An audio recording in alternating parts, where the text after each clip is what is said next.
Welcome. Well, today is a wild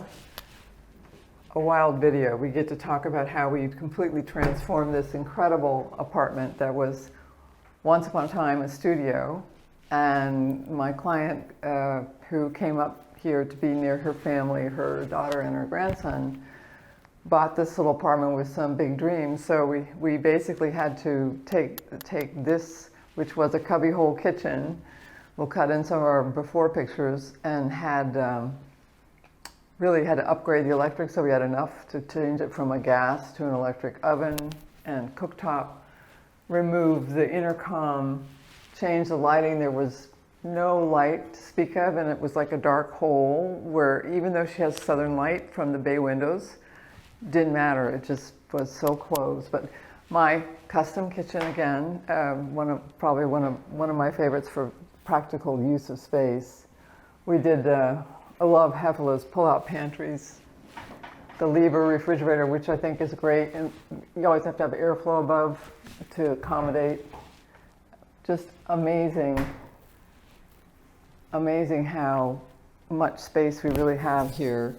The 4-drawer base, LED under cabinet lighting, a recirculating hood, which was kind of a pain in the butt, because you have to have it go up into the ceiling, which we did, but it was a challenge.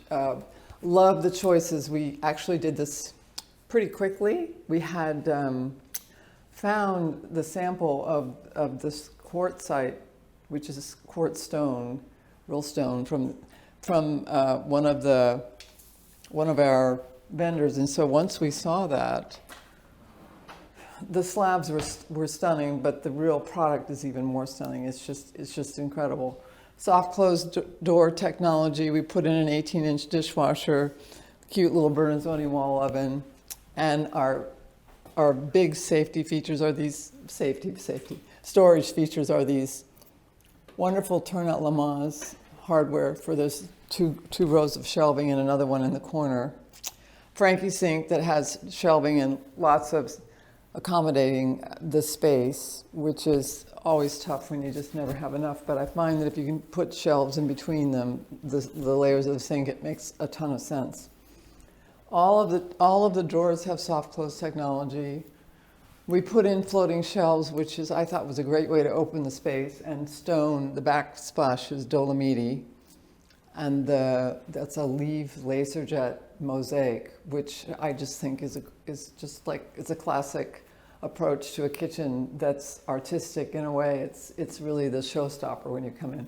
All of our LED lighting with switches to accommodate just highlighting the island, and I'm sure she'll end up finding that she wants to have stools here. Another challenge was the floor.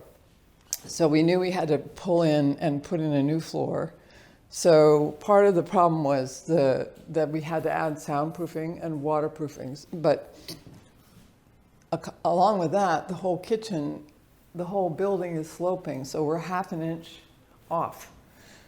And we had just no choice but to raise it a little bit. But with a reducer and tying it into the base of the island, it really doesn't matter, I don't think. Another thing that we did, besides opening up this big wall, to bring in light from the other side, and we'll do B-roll of it, probably shooting from the front door so you see what it looks like coming into the apartment. We wanted to make sure that we also added a pocket door, moved the door over, and brought in glass so that we'd have light, we'd have more light coming through, but privacy.